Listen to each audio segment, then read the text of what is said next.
Karena anak itu bukan benda, yang bisa dieksekusi secara perdata itu adalah benda. Termasuk saya juga salah satu orang yang nggak setuju kenapa di KTP itu harus ada Agama, betul. Jadi jangan salahin kalau kopi lu dingin. Ini tadi hangat tapi lu diemin gitu aja. Karena kena AC.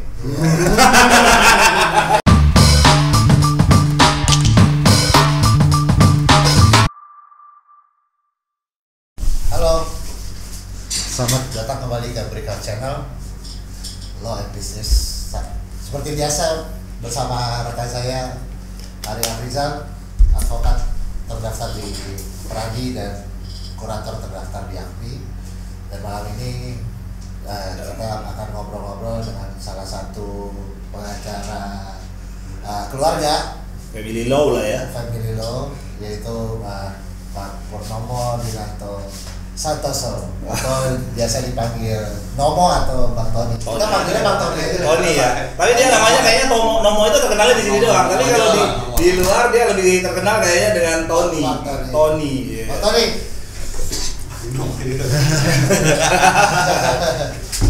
Pak Tony, gimana nih PSBB ini terus yang udah hampir 1 tahun ini meningkatkan resiko penyakit perceraian? Penyakitnya quote and quote ya. Kalau pengalaman pribadi sih di kantor sendiri malah berkurang ya. Berkurang ya? Berkurang. Tapi bukannya pengadilan agama itu rame? Pengadilan agama tetap rame, tapi kalau dari pengalaman sendiri kantor kita memang grafiknya berkurang. Mungkin dengan PSBB ini makin tambah mesra kali semua. Oh gitu ya. Bukannya gini ya, bukan kan PSBB itu kan biasanya kan kan meningkatnya pengangguran, penghasilan seorang bisnis kan penghasilannya menurun. Kan salah satu penyebab faktor perceraian itu kan faktor ekonomi itu. Nah, apakah itu nggak berpengaruh juga ya untuk ke proses perceraiannya? Tapi kan cerai itu bukan hanya faktor ekonomi juga ya. Iya. Kadang orang cerai juga karena masalah komunikasi. Iya. Mungkin dengan adanya PSBB ini justru komunikasi jadi menjalin komunikasinya lebih terjalin ya. Gitu. Tapi yang gue dengar justru kebalikan ya. Justru kayaknya grafik perceraian itu selama PSBB ini makin meningkat. Kalau itu memang benar ya,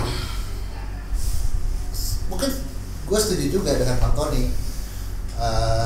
Kalau selama ini nggak PSBB kan memang suami istri itu ibaratnya kalau di rumah itu ketemu paling malam, dihitung pagi dan malamnya ya. Beberapa jam aja, iya. Pagi sama malam, terus kemudian dia besoknya pergi kerja lagi pagi, pulang malam, paling ketemu Sabtu Minggu juga udah main sama anak-anak ya.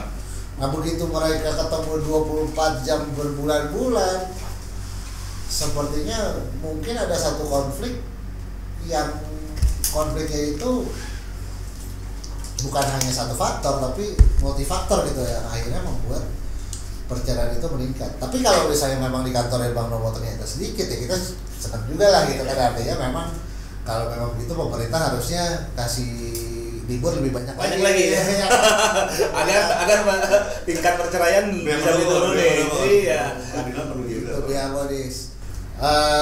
Terus gua mau ke Bang Hari nih, Bang Hari.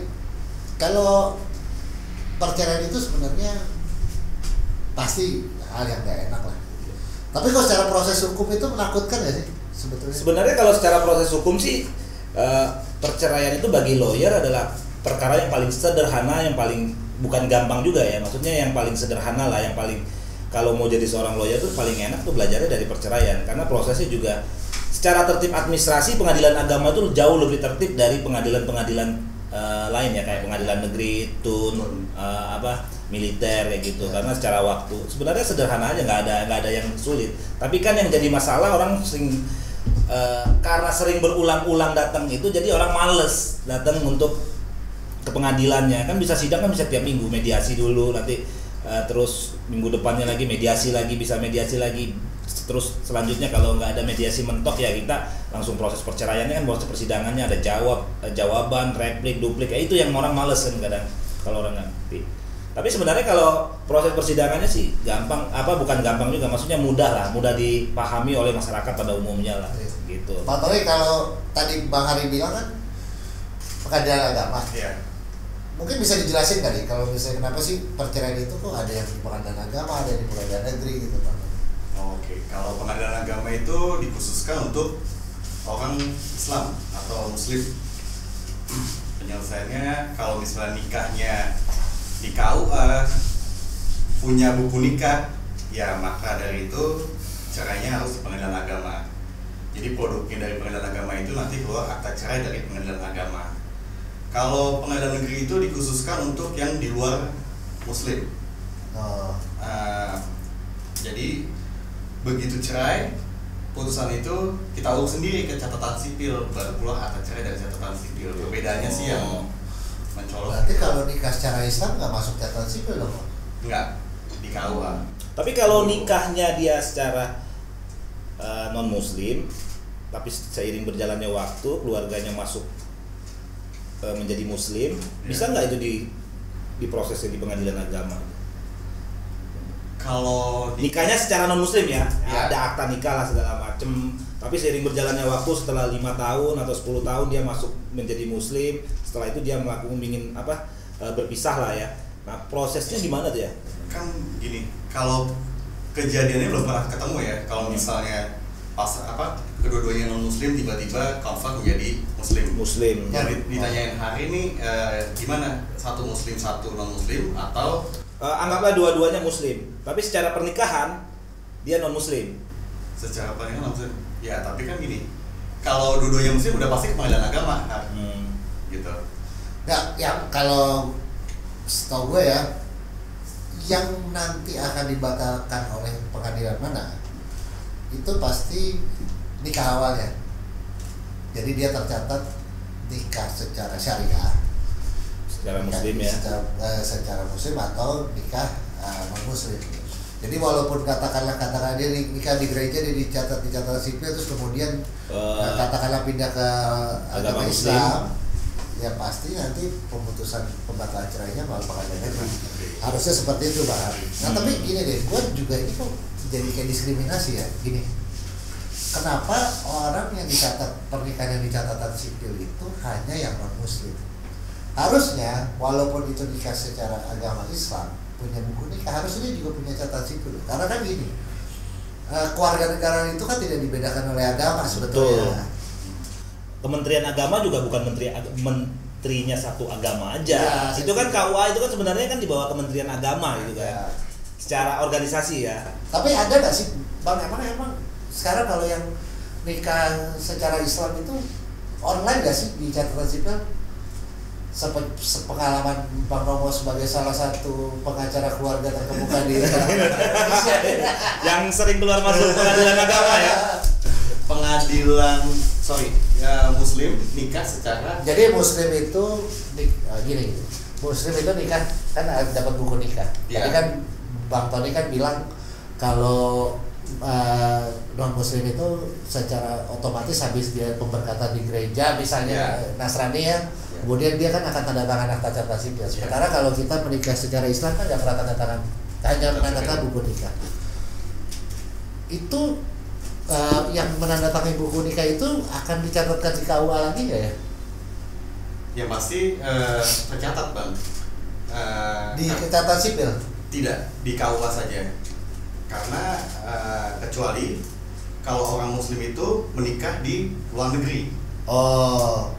Artinya dia lapor ke kedutaan negara setempat, kemudian masuk ke Indonesia, dilaporkan ke catatan sipil. Ya. Berarti kalau kayak gitu, kalau nikah secara Muslim nggak tercatat ke negara, kalau ketemu cewek-cewek cakep bisa bilang aja ya, aduh, gue belum nikah nih, orang nggak bisa dicek secara online juga gitu kan. Makanya pastikan jangan undang-undang fotografer lah gitu. Gimana Bang? Jadi nikahnya bisa 2 kali. Atau kasus kedua pernah ketemu adalah nikah di luar negeri dengan bawa penghulu dari sini Bang, jadi catatnya di KUA. Tapi tercatat KUA. Enggak, berarti kan sekarang kalau misalnya pencatatan itu ada pencatatan itu berbeda. Artinya ini kan ada dualisme administrasi yang dipisahkan karena agama gitu kan. Sebenarnya tapi secara ke ilmu kewarganegaraan harusnya itu kan harus seragam. Karena kan equality before the law itu kan semua hukum sama. Jadi memang menurut Bang Hari ini itu sebagai bentuk diskriminasi atau karena memang satu kesalahan yang berulang-ulang yang kemudian jadi suatu kebiasaan dan nggak jadi pembenaran gitu. Sebenarnya kalau kita bicara histori kan sebenarnya ini sebenarnya hukumnya dari BW ya, Burgerlijk Wetboek dari Belanda. Dari zaman Belanda dulu sebenarnya udah ada pemisahan antara Eropa Timur, Timur asing dan orang Eropa. Sebenarnya kan pribumi ya. Pribumi. Putra ya. Nah, Bumi Putra. Sebenarnya dari situ juga, tapi sebenarnya harusnya political will pemerintah juga seharusnya udah merubah kan, harusnya untuk masalah pernikahan kayak ini kan administrasi sebenarnya sudah satu sistem walau apapun agamanya ya gitu. Tapi yang kata mungkin faktor kebiasaan berulang-ulang tadi ya. Itu juga terkait dengan misalnya kita mengajukan waris gitu ya. Yes. Kalau kita beragama Islam pasti lembaga peradilan yang membawahi permasalahan waris kan di pengadilan agama Bang Tony ya. Yeah. Tapi kalau misalnya perwalian kita harus ke pengadilan negeri lagi gitu. Yeah. Itu Bang Tony bisa jelasin nggak tuh itu sebetulnya dasar-dasar itu emang ada aturannya atau memang sebenarnya satu kebiasaan aja atau memang pada akhirnya karena tidak ada sinkronisasi hukum mengenai pernikahan dan hukum keluarga ini nih permasalahannya Bang Tony. Nah, tapi sebelum itu gini Mbak, sebelum biar penonton kita juga paham juga, itu sebenarnya tugas pengadilan agama itu apa aja sih? Kok kita ngomong waris, ngomong cerai gitu. Biar juga kita kasih pengetahuan juga. Pengadilan agama itu ya dikhususkan untuk orang-orang Muslim. Masalahnya yang menjurus syariah. Untuk segala sesuatunya, tugas dan wewenangnya itu semua diatur di kompilasi hukum Islam. Yes. Bisa dibaca. Okay. Cuman kalau ditanya tugas wewenang secara lengkapnya, gue harus baca dulu nih. Oh. Tapi kebanyakan di situ memang masalah-masalah itu ya sengketa syariah, larinya ke pengadilan agama. Nggak, maksudnya selain perceraian tuh apa aja tuh yang bisa diurus di pengadilan agama tuh? Bisa urus penetapan waris khusus orang Muslim, perwalian anak Muslim, ya itu larinya ke sebat nikah ya. Yang common itu. Iya. Tapi yang jadi aneh gini, kenapa kok kalau yang Muslim itu nggak didasarkan ke catatan sipil ya, sedangkan yang non Muslim itu harus didasarkan ke catatan sipil, sementara semuanya punya KTP gitu kan. Iya. Nah, termasuk saya juga salah satu orang yang nggak setuju kenapa di KTP itu harus ada agama. Betul. Ini pendapat pribadi ya. Bukan ini ya. Nah, ya pendapat pribadi. Tapi iya. Saya pindahlah ke topik lain ya.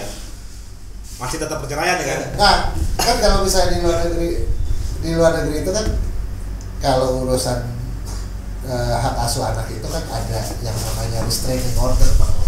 Maksudnya dalam arti kalau misalnya bapaknya nggak benar gitu, atau misalnya tipis-tipis kayak Bang Hari gitu kan. Kok jangan tipis-tipisnya jangan gak dua dong, ada tekan nama coba, coba nama-nama. Nah, atau Tony ya, atau diri sendiri ya. Jadi kan ada restraining order, jadi pengadilan itu memberikan satu surat yang bilang bahwa misalnya si bapak tidak boleh lebih dari 200 meter dari si anak gitu. Misalnya karena dia ada kekerasan, ada rumah tangga dan lain-lain. Dan kalau misalnya itu melanggar, telepon polisi, tinggal lapor. Kalau di sini yang setahu saya kalau misalnya hak asuhnya di tangan bapak gitu ya, misalnya ibunya taruh di pengadilan, hak asuhnya di tangan bapak. Terus ibunya mau kabur nih perempuan, bapaknya lapor polisi gitu. Tuh. Saya analoginya saya baliklah, karena kalau misalnya kayak gitu kan udah keseringan lah, nggak selalu istri jadi korban juga, kadang-kadang laki-laki jadi korban juga gitu ya, seperti produser saya juga juga korban perempuan juga. Ini menjurus ini. Korban perempuan juga, tapi ya balik lagi kondisi itu kalau misalnya yang kalah dalam hak asuh terus bawa kabur anaknya, dilaporin polisi, kata polisinya itu kan bapak ibunya. Itu gimana sih Bang Nomo sebenarnya aturan mengenai hak asuh anak itu bukan hak asuh tapi enforcementnya itu gimana sih? Kalau di praktek ya, hak asuh itu memang yang pasti harus dimintakan. Ya. Bisa digabung. Dimintakan itu diajukan ke pengadilan ya? Pada saat gugatan cerai atau permohonan cerai talak. Dimintakan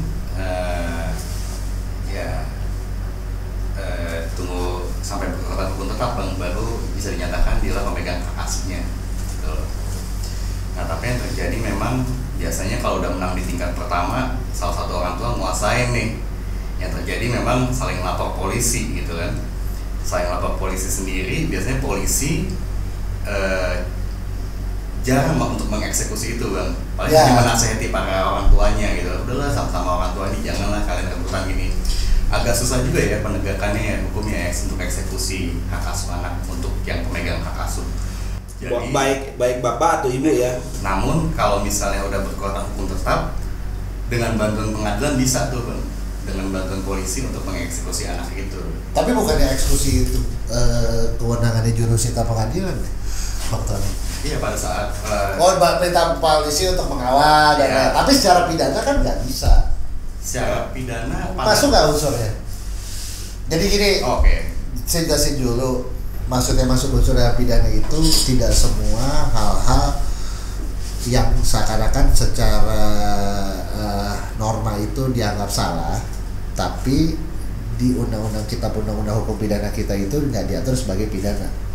Jadi memang pasal 1 kitab undang-undang hukum pidana kita sendiri itu tidak akan ada pidana kalau belum ada aturan yang mengaturnya kan, belum deliktum dan seterusnya. Belum deliktikum lah ya kalau belajar di semester 1. Nah, jadi katakanlah mungkin Bang Hari juga bisa bantu jawab dalam arti kalau misalnya ada bapak nih gitu, istrinya selingkuh kemudian cerai tapi sudah selingkuh anaknya yang dibawa gitu, padahal hak asuhnya dari bapaknya, itu langkah-langkah apa sih yang bisa diambil oleh si bapak gitu Bang Hari? Ya seperti kata Bang Tony tadi, kalau hak asuh sebenarnya kan tergantung putusan kalau memang diperebutkan, tapi kalau memang nggak diperebutkan kan sebenarnya nggak perlu juga hak asuh, ya udah orang tua bersama aja kan kalau cara bisa. Tapi kalau dia dipermasalahkan dan diajukan ke pengadilan, anggaplah ke bapak ternyata dibawa oleh si ibu, ya pengadilan sepanjang sepengetahuan dan pemahaman saya juga nggak bisa dieksekusi juga karena anak itu bukan benda, yang bisa dieksekusi secara perdata itu adalah benda gitu. Itu jadi masalah. Polisi juga sebenarnya datang ngejemput itu cuma hanya mendampingin aja, nggak bisa mengeksekusi, nggak ada yang bisa dipidana juga sebenarnya kan, masih bapak dan orang tuanya lah, parentnya masing-masing kan. Yang saya tahu paling kalau misalnya yang pernah hak asuh bapaknya, terus ibunya mau buat paspor anaknya itu nggak bisa karena pasti bapaknya. Betul, kalau itu secara administrasi ibunya ya. Secara minimal itu aja gitu, cuman memang saya rasa memang ada aturan-aturan yang memang mesti diperbaiki terkait dengan eksekusi. Sebetulnya bukan eksekusi anak aja sih Bang Ali. Banyak beberapa hal kalau eksekusi perdata itu akhirnya berbelit-belit, memang kalau saya terus terang jangan sampai kita bersengketa lah gitu. Betul. Jadi memang lebih baik satu juga jangan cerai, tapi kan banyak faktor ya kalau cerai ya gitu kan misalnya. Gimana Bang Tony? Tapi kalau pendapat saya pribadi gitu ya, memang belum ketemu sih kasusnya seseorang yang merebut hak asuh anak walaupun belum berkekuatan hukum tetapnya yang biasa terjadi dia bisa dipidana kalau ada kekerasan pada anak bang. Artinya ya di situ udah ada tindakan gitu, ada perbuatan gitu, pidana. Saya rasa sih polisi pasti melihat ada unsur pidana juga kalau terbukti memang melakukan penelantaran, pemukulan, memar-memar, nah itu bisa dilaporin ke polisi. Nah kalau itu sependapat saya, sepanjang dia mengasuhnya adalah ada unsur kekerasan terhadap anak ya, termasuk penelantaran ya, mungkin bisa dipidanai dari situ. Tapi kalau bapak orang tuanya sepanjang ngasuhnya secara wajar kepada orang tua pada umumnya lah, nggak ada yang nggak ada bisa juga permasalahkan juga kan. Biasanya datang hanya untuk mendamaikan aja karena pandangannya sama-sama orang tua lah gitu. Bang Tony, kan selain asuh anak nih, kalau terkait sama perceraian kan juga banyak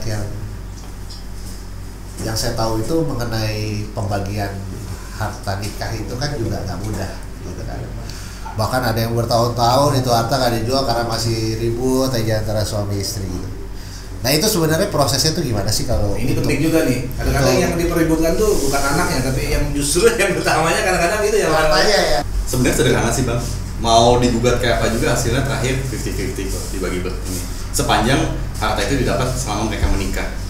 Gitu. Kalau misalnya katakanlah gini, suami istri selingkuh, suami istri salah satu suami atau istrinya selingkuh, katakanlah istrinya selingkuh.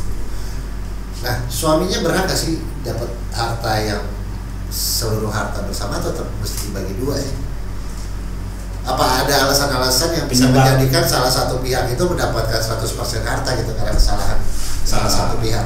Pengalaman saya, mau selingkuh, mau ada faktor apa, ya diakuinya adalah harta bersama itu setengah-setengah, karena harta yang didapatkan waktu pernikahan sama-sama berjuangnya gitu.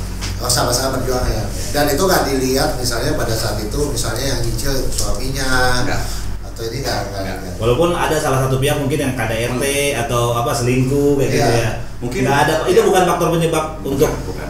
Memang sering juga adalah di suatu gugatan itu selama ini gue yang nyicil nih. Ya, Gitu. ya betul.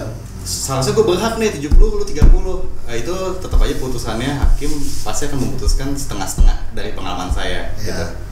Gitu sih. Jadi memang spiritnya kecuali memang ada perjanjian pranikah, memang kalau misalnya mengenai harta bersama, Ya. dianggapnya sama-sama. Ya. Jadi nggak ada tuh istilah katakanlah kalau uang suami, uang istri, kalau uang istri aja gitu, nggak Ya. boleh. Karena dua-duanya sebenarnya saling Ya. tanggung menanggung. Walaupun istrinya di rumah, suaminya yang kerja, Ya. artinya dianggap secara hukum kontribusinya sama ya. Sepanjang nikahnya tanpa prenuptial agreement atau perjanjian pranikah gitu. Nah, prenuptial agreement itu kan sekarang juga sudah ada keputusan MK yang bisa dilakukan post prenuptial agreement. Jadi setelah kawin. Ya, betul. Nah itu gimana tuh? Itu untuk harta yang sebelumnya atau harta yang setelahnya? Atau memang dari awal gitu? Kalau misalnya tiba-tiba dilihat pada saat menikah, aduh ternyata suami gue pelit nih atau istri gue pelit gitu. Terus dia mau bikin perjanjian pranikah itu biasanya untuk harta yang mana? Makin ada nih kan, karena memang prenuptial agreement itu kan memang produknya notaris ya. Yang saya tahu sih kalau misalnya prenup ataupun postnup berlaku sejak perjanjian itu ditandatanganin bang. Yang saya tahu gitu. Oh, secara Yang prenup ya. Kalau yang postnup sama halnya sepertinya. dan memang dengar-dengar katanya juga nggak boleh ada keberatan dari krediturnya ya kalau mau pakai postnup. kalau masalah yang setelah itu- nikah sih sepengetahuan putusan Mahkamah Konstitusi yang tidak boleh merugikan pihak ketiga. Ya ketiga itu termasuk kreditur. Kreditor ya, siapapun ya. Ya benar juga sih, memang kalau misalnya ada bank gitu yang memang Iya. nyicil kan pasti ada persetujuan istri gitu, terus tiba-tiba mereka mau pisah kan, berarti kan yang berikutnya itu kan udah merupakan tanggung jawab salah satu pihak. Kalau barang Nah, yang kredit bank ini sebenarnya jadi menarik juga nih. Waktu sebelum dia beli umpamanya salah satu pasangannya sebelum nikah udah bayar setengah cicilannya lah, setengah dari 10 tahun mungkin 5 tahun terus menikah. Nah, setelah itu kan postnup. harusnya menjadi harta bersama kan begitu pembayaran cicilan kan. Apakah rumah ini rumah lah, anggaplah rumah atau mobil lah ya, masuk harta bersama atau bukan? Tuh Bang Tony. Dicicil sebelum menikah. Belinya sebelum menikah. Oke. Anggaplah kita anggap 5 tahun Iya. ya. Dia udah beli, dia nikah. Ya. Masih cicilan. Kan ada 5 tahun lagi nih Iya. kalau dia 10 tahun kredit. Nah, yang setelah itu kan dia nyicil kan setelah dia berkeluarga nih. Oke. Nah, Oke. sekarang harta itu apakah bisa masuk harta bersama atau enggak? Kalau pendapat saya adalah yang setelah cicilan yang setelah menikah. Di luar itu kalau misalnya katakanlah terjadi perceraian harus dibagi harta bersama, seharusnya hakim objektif menilai ini bukanlah harta bersama. Nah, itu kalau pengalaman Bang Tony secara pembuktiannya mudah atau susah atau enggak tuh ya? Kebetulan Maksudnya untuk membuktikannya aja ya. Kebetulan belum Itu ada kan yang susah kayak gitu. juga, kan? Kebetulan belum ada yang kayak gitu. Tapi kita main logika hukum aja gitu Iya. kan. Karena dia diakui harta bersama itu harta yang diperoleh semenjak dia mengucapkan janji nikah atau akad nikah, seperti itu sih.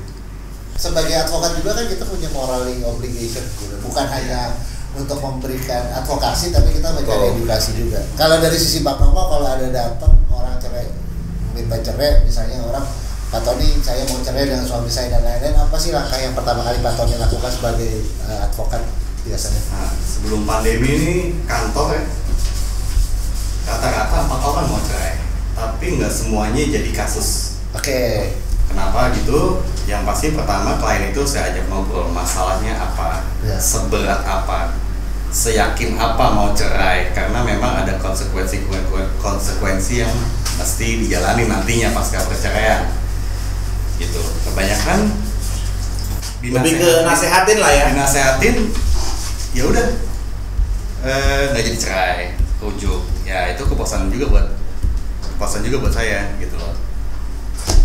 Tapi ada juga dinasehatin, nanti 2 tahun lagi datang lagi, akhirnya udah emang bener-bener ingin cerai, udah mantap, baru berani jalanin gitu. Jadi nggak semua tuh jadi kasus gitu bang, datang gitu.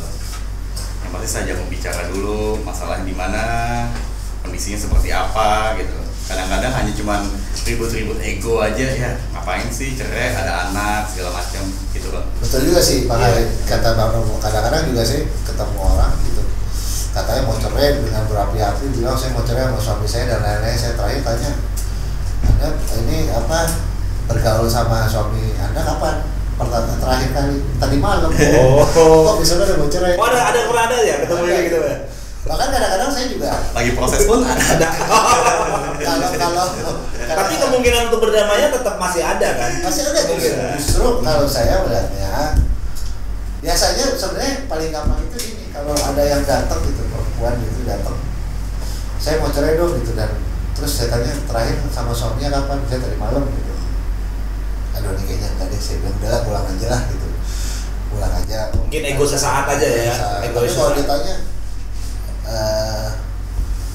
terakhir kapan, mau udah 2 tahun yang lalu gitu ya, mungkin ya itu kan kita nggak bisa judge juga ya maksudnya, tapi itu sepertinya lebih menyakitkan kalau dia mencerai. Walaupun memang lebih banyak biasanya sekarang banyak juga perempuan yang gugat ya.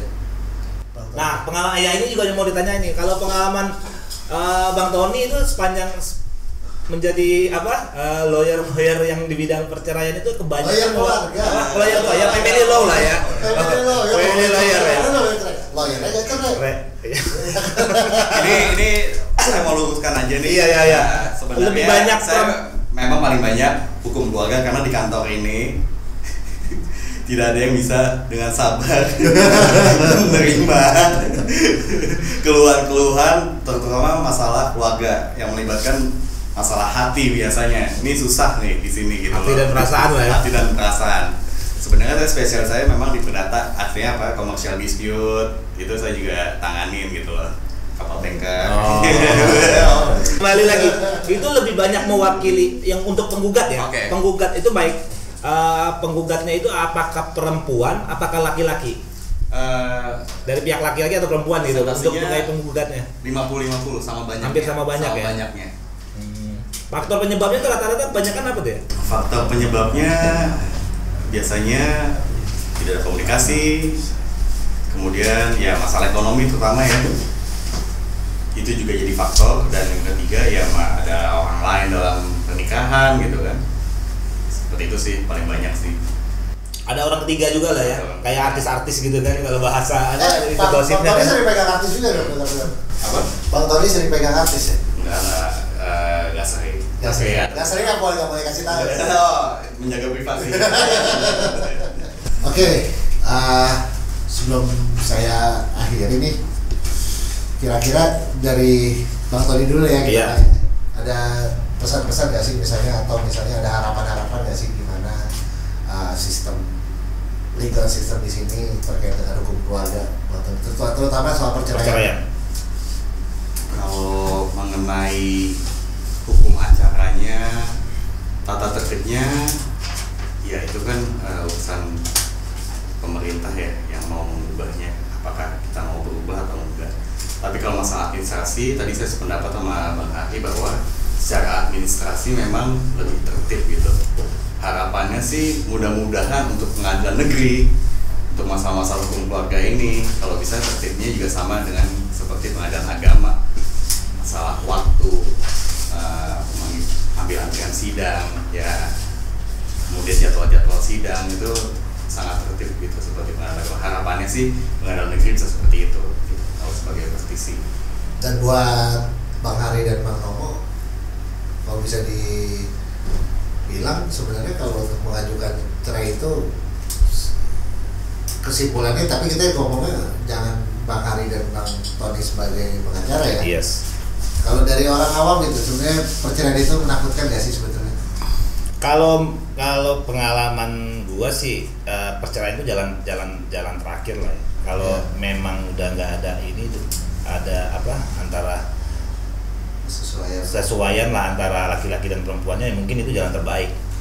Tapi yang dipikirkan kalau dia udah punya anak tuh kadang-kadang gue kasihan tuh anaknya. Itu jangan pernah. Kadang-kadang kalau udah cerai, bapak sama ibunya cerai, anaknya satu di bawah bapaknya atau ibunya, tapi nggak diurusin. Kalau yang ibunya yang bawa, bapaknya kadang-kadang nggak ngurus. Nah itu yang jadi masalah tuh. Kok anak itu selalu jadi korban, itu aja. Jangan setelah perceraian, tapi anak jangan menjadi korban. Tetap kasih sayangnya harus dari dua orang tua. Kebetulan gue juga udah punya anak kan. Ya, apalagi Jadi udah bisa ngerasain. apalagi aturan mengenai hak asuh anak itu tadi kan seperti kita bilang kan memang belum ini ya, nggak tegas lah ya, gitu ya. Nah satu lagi, tapi cerai itu kalau menurut gue, pengalaman gue sih bukan aib juga, nggak aib juga. Kalau kadang-kadang kan kalau di masyarakat Indonesia, sosial Indonesia itu kan kayak aib gitu kan. Tapi menurut gue sih nggak aib juga. Kalau dia kan orang lain nggak ngerasain apa yang dia rasain kan. Ya, mungkin betul. itulah yang bisa dijalanin, itu aja sih. Tapi bukan dari sisi hukumnya ini ya. Sebenarnya kalau dari gue. Kalau menurut saya pribadi sih, perceraian itu jangan sampai terjadi lah, karena kita kalau bisa menikah sehidup semati gitu kan. Betul. Nah maka itu dari itu lagi-lagi nih bang, pentingnya komunikasi gitu kan. Nah, kalau dari pengalaman saya, kenapa pandemi ini menurun, mungkin komunikasinya baik. Itu salah satu penyebabnya kalau itu Gitu. ya. Tapi ini menarik nih, ini baru saya dengar dari Bang Tony nih. Iya. Kadang orang sibuk bekerja, akhirnya ngacangin istrinya atau vice versa, ngacangin suaminya. Gitu loh. Jadi jangan salahin kalau kopi lu dingin. Ini tadi hangat tapi lu diemin gitu aja. Karena kena AC. Jadi sebenarnya bisa dibilang kita dari Bang Hari dan Bang Tony pun sebagai pengacara sih menyarankan jangan sampai ada cerai. Apalagi kan kalau di Alkitab kan di Matius 19 itu kan mereka bukan lagi dua melainkan satu kan, karena apa yang dipersatukan Tuhan tidak dapat dipisahkan manusia. Bang udah buka puasa. Jadi kalau dari pembicaraan ini kayaknya Bang Tony sama Bang Hari dua-duanya setia ya. Oh, Insya Allah. setia. Paling setia. Oh, paling setia. Gak tau kalau kalian nih, kalau apa gimana? Setianya nggak di podcast aja Pak Tony ya? Nggak aja, Oh, nggak. Thank you udah datang Bang Tony. Bang Hari, nanti berikutnya di bincang-bincang kita berikutnya kita akan membahas tema aktual lain. Oke. Nanti Bang Tony kan rada tersinggung, katanya dia bukan hanya acara cerai aja. Nanti untuk urusan-urusan mengenai topik-topik hukum lain nanti Bang Tony akan kita undang lagi Bang Tony. Terima kasih, honornya bisa diambil itu. Jangan lupa dulu, jangan lupa. Oh ya, subscribe. Terima kasih Bang Tony, Bang Hari. Oke, Sama-sama. sama-sama.